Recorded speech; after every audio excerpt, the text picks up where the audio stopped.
Sail City, a gift to Ranchi. Thank you ladies. Thank you ladies. Thank you ladies. अनुभव कीजिए लॉडीज का असर।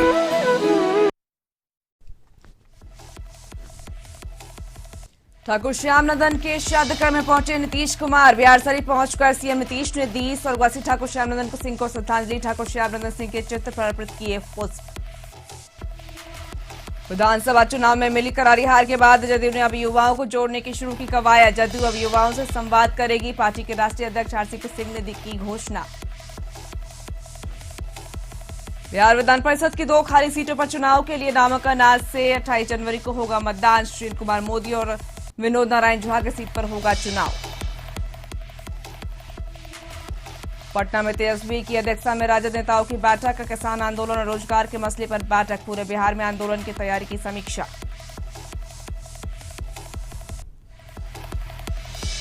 राजद विधायक भाई वीरेंद्र ने बीजेपी पर साधा निशाना। 19 लाख लोगों को रोजगार देने की बात करें। प्रेस कॉन्फ्रेंस कर दे जानकारी।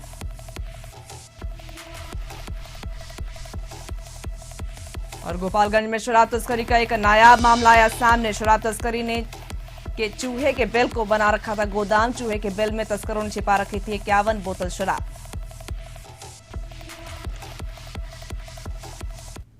नमस्कार, हमारे बिहार में आपका स्वागत है। मैं हूं आपके साथ साहिबा सिंह। खबरों की करेंगे शुरुआत। बिहार का मुख्यमंत्री नीतीश कुमार बिहार शरीफ स्थित स्वर्गीय ठाकुर श्याम नंदन प्रसाद सिंह के आवास पर पहुंचकर उनके श्राद्ध क्रम में शामिल हुए और दिवंगत नेता को श्रद्धांजलि दी। बता दें आपको कि ठाकुर श्याम नंदन प्रसाद सिंह जदयू के वरिष्ठ कार्यकर्ता के रूप में बरसों से काम कर रहे थे और मुख्यमंत्री नीतीश कुमार से काफी लगाव भी था, जिसके कारण आज उनके श्राद्ध क्रम में शामिल हुए और उनके तस्वीर पर श्रद्धा सुमन अर्पित किया। तो सीएम नीतीश कुमार आज बिहार शरीफ पहुंचे और अब अपने नेता यानी कि दिवंगत स्वर्गवासी श्याम नंदन प्रसाद सिंह के आवास पहुंचकर उनके श्राद्ध क्रम में शामिल हुए और साथ ही उनके तैल चित्र पर पुष्प भी अर्पित किया।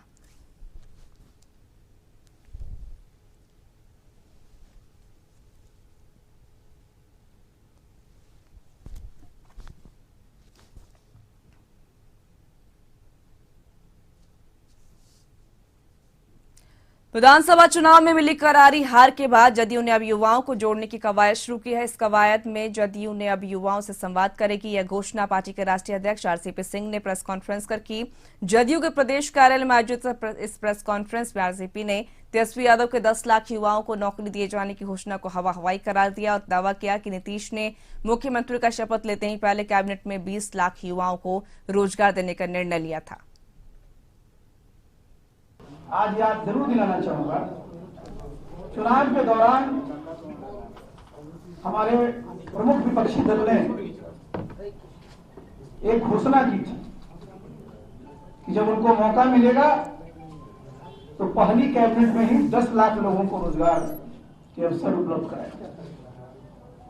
उनको तो अवसर नहीं मिला और ये किस तरह की घोषणा किया था आप सब जानते हैं, लेकिन हमारे नेता नीतीश बाबू ने फिर से जब एनडीए की कमान संभाली और बिहार के मुख्यमंत्री का पद संभाला तो पहले ही कैबिनेट में हमारे नेता ने चुनाव के दौरान इस तरह घोषणा नहीं की थी, लेकिन पहले ही कैबिनेट में यह ऐतिहासिक निर्णय लिया कि सरकार अगले 5 वर्षों में 20 लाख से ज्यादा रोजगार के अवसर पैदा करेगी। लोग बता रहे थे कि आपको 20 लाख, चुनाव के दौरान उनका भाषण सुने थे, उन्होंने कहा था पहला कैबिनेट में 10 लाख लोगों को नौकरी दे देंगे। कौन सी संविधान में अधिकार है जो सरकार किसी को नौकरी दे सकती है? वही नौकरी की एक प्रक्रिया होती है। हाँ, सरकार सृजन का और नौकरी देने की प्रक्रिया को हरी झंडी दे सकती है। सरकार ने पहली कैबिनेट में 20 लाख लोगों के रोजगार सृजन का हरी झंडी दे दिया। भूपेंद्र जी तो जिस दिन तय कर लेंगे उस दिन उनका पटिया जो है मर्ज कर जाएगा बीजेपी। जदयू प्रदेश अध्यक्ष उमेश कुशवाहा ने लव कुश समीकरण को मजबूत करने का दावा किया है। प्रदेश अध्यक्ष का पदभार ग्रहण करने के बाद कशिश न्यूज से खास बातचीत में कुशवाहा ने अपने ऊपर लगे तमाम आरोपों को सिरे से खारिज करते हुए विपक्षी दल के नेता तेजस्वी यादव पर जमकर हमला बोला और कहा कि सत्ता नहीं मिलने से अनाप शनाप आरोप लगा रहे हैं। जदयू ने प्रदेश अध्यक्ष मान एक युवा को दी है। हमारे साथ नए प्रदेश अध्यक्ष उमेश कुशवाहा जी आइए, हम सीधे बात करते हैं। संगठन की एक बहुत बड़ी जिम्मेदारी मिली आपको, क्या कहेंगे? हम सबों के नेता माननीय मुख्यमंत्री श्री नीतीश कुमार जी, माननीय राष्ट्रीय अध्यक्ष आरसीपी सर एवं अन्य नेताओं ने जो हमें नई जिम्मेदारी प्रदेश अध्यक्ष के रूप में दिया गया है, इसके लिए मैं उनको हृदय से आभार प्रकट करते हैं। और निश्चित तौर पर ये कहना चाहेंगे कि इससे समाज में एक नया संदेश गया है और ये बहुत बड़ी बात है। और इस जो जिम्मेदारी हमको मिला है, हम पर जो उन्होंने विश्वास व्यक्त किया है, उस विश्वास को मैं टूटने नहीं दूंगा और निश्चित रूप से उस पर खरा उतरूंगा। और जो मेरा प्राथमिकता होगा संगठन को विस्तार करने का और धारदार बनाने का और गांव-गांव तक के संगठन को पहुंचाने का, और जो सरकार के द्वारा जो कार्य किया जाएगा माननीय मुख्यमंत्री जी के नेतृत्व में, उस कार्य को धरातल पर पहुंचाने का, गांव-गांव में उसको पहुंचाने का, ये मेरा प्रथम प्राथमिकता रहेगा। और समाज के हर वर्ग को लेके एक सूत्र में बांधकर चलने का मैं प्रयास करूंगा। और जो भी बात होगी हम लोग सभी साथियों से मिलजुल के बात करेंगे। और कार्यकर्ता का मेरा मान सम्मान मेरा प्रथम प्राथमिकता रहेगा। और हर कार्यकर्ताओं को जो उनकी मैंने उनसे बात करके उनकी हिस्सेदारी है, भागीदारी है, निश्चित रूप से हम लोग उस पर बात करेंगे, उनको मौका देंगे, युवाओं को जोड़ने का प्रयास करेंगे। धन्यवाद। पिछले चुनाव में आपने देखा कि लवकुश समीकरण के तहत कुशवाहा वोट कहीं न कहीं एनडीए को नहीं मिला, नीतीश कुमार की जदयू को नहीं मिला। आप ये मानते हैं आपके अध्यक्ष बनने के बाद इस वोट में इजाफा होगा और इसी समीकरण के तहत आपको बनाया गया? हमारे पार्टी का तो मूल मंत्र है समाज के हर तबके के विकास, समावेशी विकास, सबको एक साथ लेकर चलने का। और हम उस दिशा में हमारा नेता काम भी कर रहे हैं, हर समाज के हर तबके के लोगों के लिए काम किया है। और हम निश्चित तौर पर कह सकते हैं कि समाज के जो हमारा स्तंभ वोट हैं, जो लवकुश समीकरण है, अति पिछड़ा समीकरण है, उसके साथ साथ समाज के हर तबके को लेकर हम लोग समाज के हर व्यक्ति को, हर वर्ग को लेकर उसकी हिस्सेदारी देंगे और उसको भागीदारी देंगे। और निश्चित रूप से हम अपने संगठन को मजबूत करेंगे। जिस समय जदयू या समता पार्टी थी, उसके विधायक दल के नेता महनार के ही उपेंद्र कुशवाहा को बनाया गया। आज प्रदेश अध्यक्ष की पहली कुर्सी भी उमेश कुशवाहा को मिलेगा।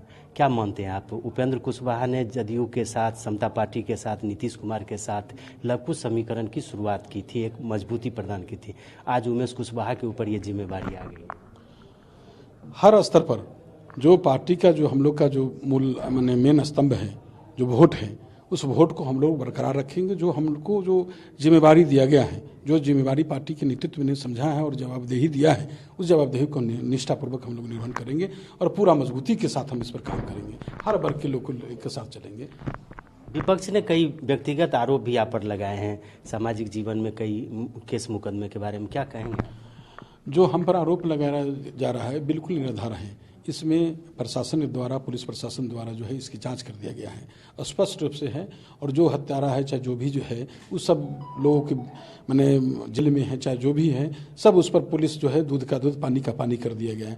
हमारे राजनीतिक धूमिल करने के ख्याल से कुछ लोग ऐसा माने जो प्रतिद्वंदी हैं वो कुछ आवाज़ उठा रहे हैं, लेकिन ऐसा कुछ नहीं, उसमें कोई सच्चाई नहीं है। इसकी आप लोग तहकीकात भी करिए, लेकिन कोई सच्चाई नहीं है। जहाँ तक कि जो लोगों ने बोला है, आप उससे ज़्यादा हम लोग उम्मीद भी नहीं कर सकते हैं। उनको हमारा जो सामाजिक न्याय का जो धारा है, जो हमारा जो माननीय मुख्यमंत्री जी ने जो काम किया है, वो उनको पचता नहीं। कुशवाहा समाज उनको पचता नहीं। कुशवाहा समाज का लड़का जो है मैंने यहाँ इस कुर्सी पर बैठा है, तो कुशवाहा अति पिछड़ा कोई किसी को देखना नहीं चाहते हैं। हमारे मैंने जो विरोधी दल नेता हैं, जो युवराज है, जो हर अपने घर से ही तमाम भ्रष्टाचार में लिप्त हैं और घर से ही सब काम कर रहे हैं, उनसे क्या उम्मीद ज़्यादा कर सकते हैं? यही सब उम्मीद कर सकते हैं। लेकिन उपेंद्र कुशवाहा से भी आपकी व्यक्तिगत लड़ाई रही है, राजनीतिक लड़ाई रही है। आपके बनने के बाद क्या लगता है उपेंद्र कुशवाहा की एंट्री अब जदयू में बंद? हमारी लड़ाई उनसे कहाँ है? वो उनका अलग राजनीतिक रहा है, हम लोग का अलग। और जहाँ तक मानना है, आप जानकारी लीजिएगा, हमारे समाज का जो है मूल वोट जो है, हम तमाम वोट जो है हमारे समाज का, हमारे माननीय मुख्यमंत्री नीतीश कुमार जी के नेतृत्व में आस्था व्यक्त करता है। और हम लोग जो भी हैं, जो पिछड़ा अति पिछड़ा, चाहे जो भी समाज के हर तबके के लोग, माननीय मुख्यमंत्री जी ने ही ऐसा जो काम किया, समाज के हर वर्ग के लोग के जो साथ चलने का काम किया है, तमाम लोग हर वर्ग के लोग उनके साथ हैं। मतलब रिजल्ट दिखाइएगा कुशवाहा का वोट जदयू में? बिल्कुल बिल्कुल, ये जो है आप जो घुमा के पूछना चाहते हैं, निश्चित रूप से हम इस पर स्पष्ट करना चाहते हैं कि जो जवाबदेही दिया गया है, संगठन मजबूत करेंगे, हर लोग को साथ में लेकर चलेंगे, मजबूती के साथ काम करेंगे। लवकुश समीकरण को मजबूती प्रदान करेंगे। उमेश कुशवाहा ने यह कहा है कि पार्टी ने जो जवाबदेही है उसका हम पूरी तरह से निर्वहन करेंगे। देखना है ये जदयू को कितना फायदा दिलवा पाते हैं। कैमरामैन सुनील के साथ अशोक मिश्र, कशिश न्यूज पटना। खबर पटना से, जहां पर विधान परिषद के 2 सीटों पर नामांकन आज से शुरू हो चुकी है। सुशील मोदी और विनोद नारायण झा के सीट पर चुनाव होगा। 28 जनवरी को चुनाव होगा। आपको बता दें कि आज नामांकन शुरू हो चुकी है, लेकिन आज किसी ने भी नामांकन नहीं किया। तो बिहार विधान परिषद के 2 सीटों पर नामांकन आज से, और सुशील मोदी और विनोद नारायण झा के सीट पर चुनाव होगा। 28 जनवरी को चुनाव होने हैं। और बता दें कि आज नामांकन शुरू हो चुकी है, लेकिन आज किसी ने भी नामांकन नहीं किया है।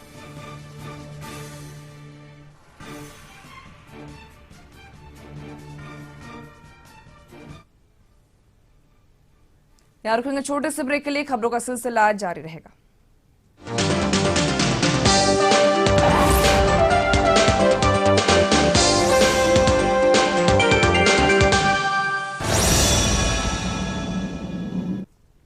ब्रेक के बाद एक बार फिर से आपका स्वागत है। बढ़ेंगे अगली खबर को। पटना में राबरी आवास पर राजनेताओं की बैठक बुलाई गई थी। तेजस्वी की अध्यक्षता में यह बैठक हुई। आपको बता दें कि किसान आंदोलन, रोजगार के मसले पर यह बैठक बुलाई गई थी। पूरे बिहार में आंदोलन की तैयारी को लेकर तेजस्वी यादव अपने नेताओं के साथ समीक्षा किया।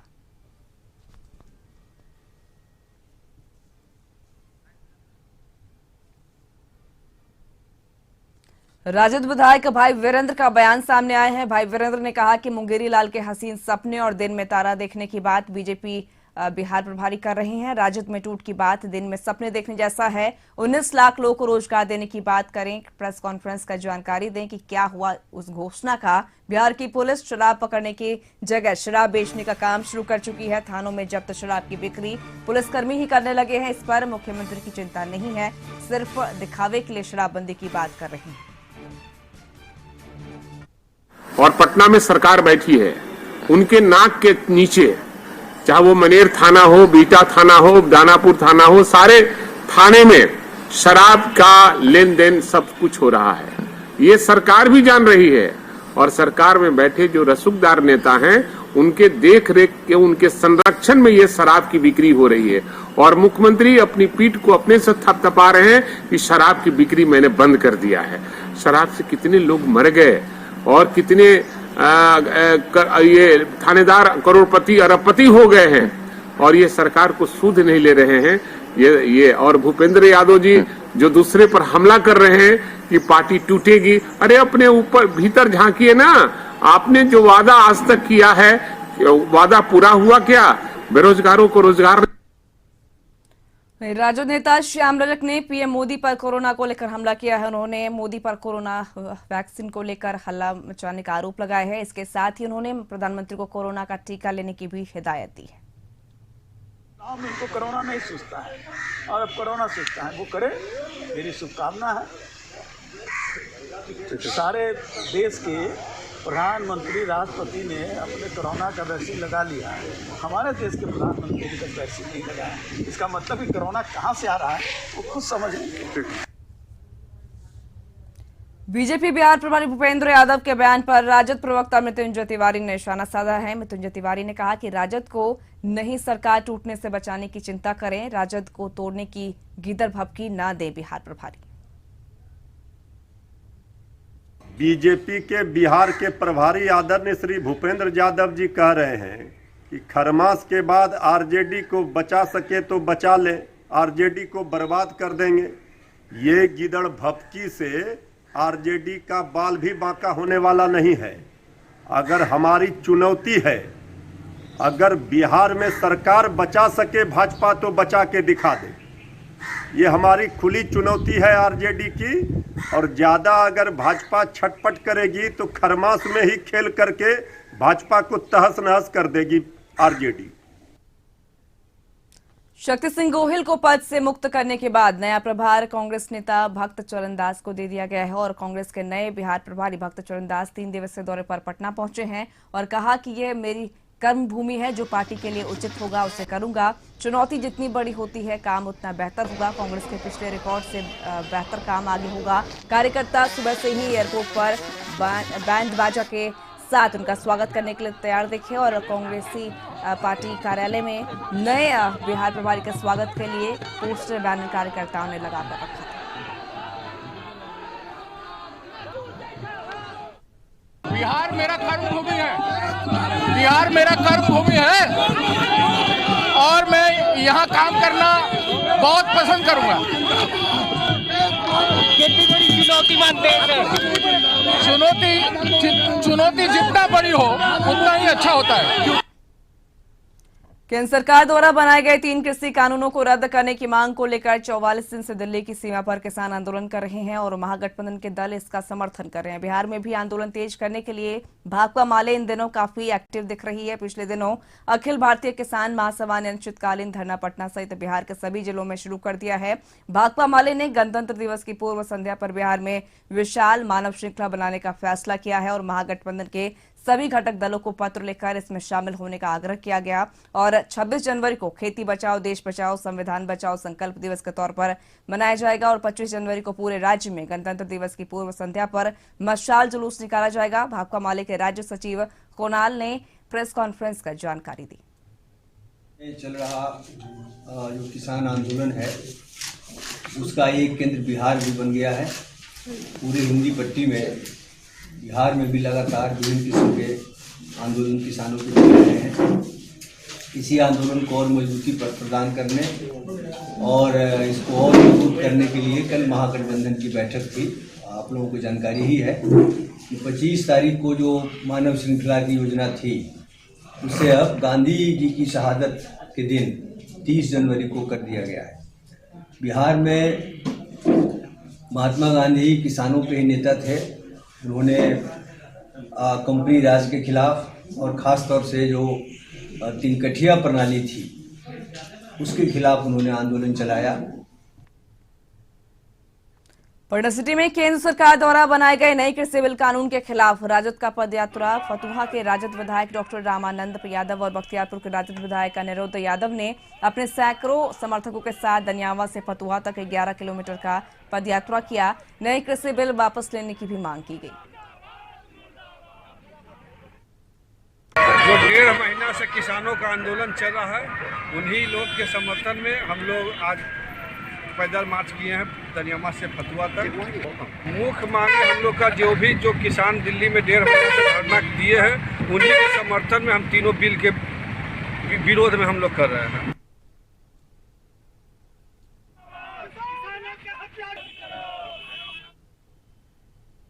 दानापुर के मनेर में बालू का काला कारोबार खुलेआम चल रहा है। बता दें कि यहां पर गंगा नदी से पीले सोने की लूट हो रही है। बड़ी मात्रा में इस लूट को अंजाम दिया जा रहा है। यहां पर बड़ी बड़ी मशीनें लगाकर गंगा में रियर पाए जाने वाले लाल बालू को छान कर नावों से ले जाया जाता है। आप तस्वीरों में देख सकते हैं किस तरीके से इस लूट को अंजाम दिया जा रहा है। दिन के उजाले में हो रहा है यह लूट प्रशासन पर सवाल खड़ा करता है और पुलिस और खनन अधिकारी के मिलीभगत से ये सारा धंधा हो रहा है।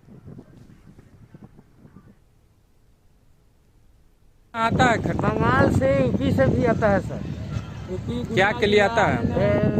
मजदूरी करने के लिए उत्तरी बिहार बंगाल यूपी के ये लोग सब होते हैं। लोग अपना मजदूरी करने के लिए कि हम 200-400 रुपये जो भी कमाएंगे अपना बाल बच्चे के लिए कमाएंगे। तो यहाँ किस तरह का रोजगार मिलता है? बस वही बालू मजदूरी करना है केवल। और क्या पटना में जो ईंट सीमेंट वाला काम नहीं मिलता है। बालू अपना निकलता है, लोग बालू धोता है। इसी तरह भरण पोषण करता है। भरण पोषण करने का ही काम केवल है सर। ऐसा कोई खबरों में आगे बढ़ेंगे, बात करेंगे मकर संक्रांति को लेकर। पटना डेयरी प्रोजेक्ट सुधा ने पटना शहर वासियों के बीच 35 लाख लीटर दूध और 6 लाख किलो दही का सप्लाई करने जा रही है। लोगों की मांगों को देखते हुए इस साल 1 किलोग्राम और 2 किलोग्राम के जार भी दही का लाया गया है, जो छोटे परिवार के लिए सुविधाजनक होगी। इसके अलावा 100 ग्राम, 200 ग्राम और 400 ग्राम के दही कप में भी मिलेंगे, जबकि 500 ग्राम दही पाउच में उपलब्ध रहेगा। इसके साथ ही 15 किलो और 18 किलो जार में दही ग्राहकों के लिए उपलब्ध रहेंगे। किसी तरह की कमी न हो, इसको लेकर सुधा के एमडी एसएन ठाकुर से लेकर सारे कर्मचारियों ने मोर्चा संभाल लिया है। डेयरी प्रबंधन की ओर से 9 से लेकर 15 जनवरी से दूध एक्सप्रेस और 10 से लेकर 15 जनवरी से दही एक्सप्रेस भी चलाया जाएगा। दूध के टैंकर भी डेयरी की ओर से चलाया जाएगा। दूध का यह टैंकर राजधानी के सिटी चौक, बोइंग रोड, राजेंद्र नगर, कदम कुआं, राजवंशी नगर और जगदेव पथ इलाकों में मौजूद रहेंगे। एमडी ने अपने उपभोक्ताओं से कहा कि सुविधा के लिए दूध और दही 2-3 दिन पहले खरीद लें। विशेष तौर पर दही में खट्टा करने वाले बैक्टीरिया का उच्च तकनीक से नियंत्रित किया गया है।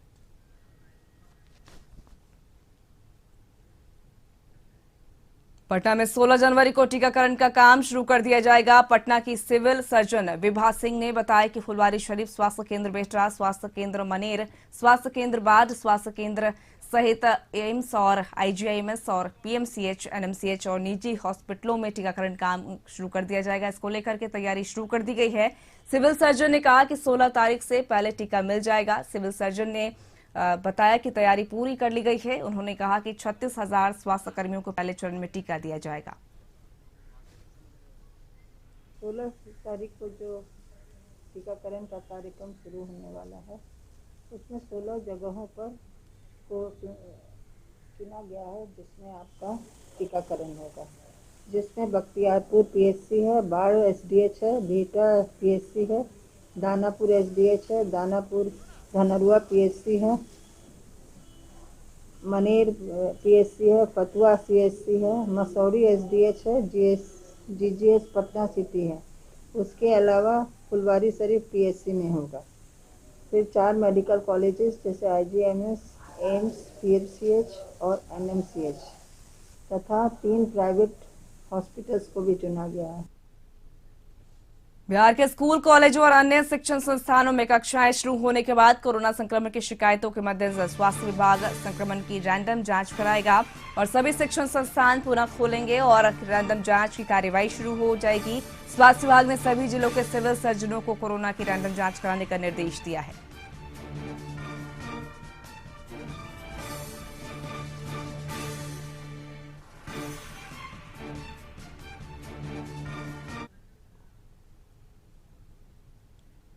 मुजफ्फरपुर जिले के कस्बा विद्यालय में कोरोना वैक्सीनेशन की तैयारी के लिए ड्राई रन का आयोजन किया गया। इस आयोजन के माध्यम से कोविड-19 टीकाकरण के सफल संचालन का पूर्वाभ्यास या फिर यूं कहें कि उपस्थित कर्मचारियों की इसकी ट्रेनिंग दी गई। प्राथमिक स्वास्थ्य केंद्र के प्रभारी डॉक्टर निर्भय कुमार सिंह के साथ साथ एएनएम, आशा कर्मी और कई कर्मचारी मौजूद रहे।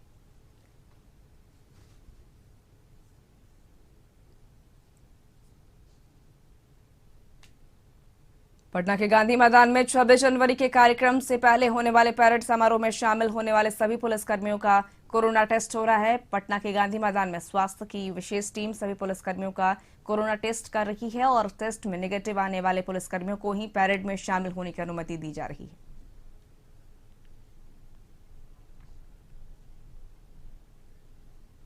बिहार में शराब तस्कर रोजाना अलग अलग तरीके से तलाश कर रहे हैं और शराब की तस्करी और उसके स्टोरेज का एक ऐसा ही नया मामला सामने आया है। गोपालगंज में शराब तस्करों ने चूहे के बिल का इस्तेमाल कर उसके अंदर गोदाम बना रखा था। कार्रवाई के दौरान चूहे की बिल की शक्ल वाले इस सुरंग से सैकड़ों बोतल शराब बरामद की गई। तस्करों ने इसे बेचने के लिए छिपा कर रखा था।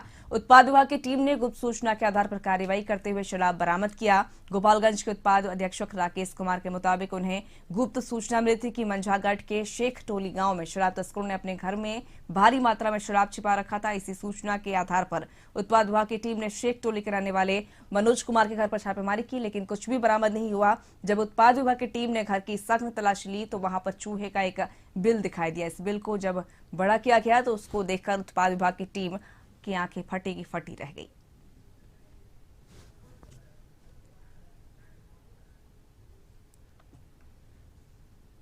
पटना के राजा बाजार में मछली गली के रहने वाले राकेश कुमार की मौत की खबर सुनते ही परिजनों में शोक का माहौल है। बता दें कि परिवार वालों ने गेटवेल हॉस्पिटल के डॉक्टर को शराब पिलाकर हत्या का आरोप लगाया है। परिजनों का कहना था कि मृतक राकेश और गेटवेल हॉस्पिटल के डॉक्टर विकास कुमार काफी अच्छे दोस्त थे। वहीं दूसरी ओर सीसीटीवी फुटेज और गाड़ी को हॉस्पिटल में जाते हुए देखने वाले लोगों के अनुसार गाड़ी में डॉक्टर विकास पाठक थे और उसी गाड़ी में राकेश कुमार की लाश थी। हालांकि यह जांच का विषय है।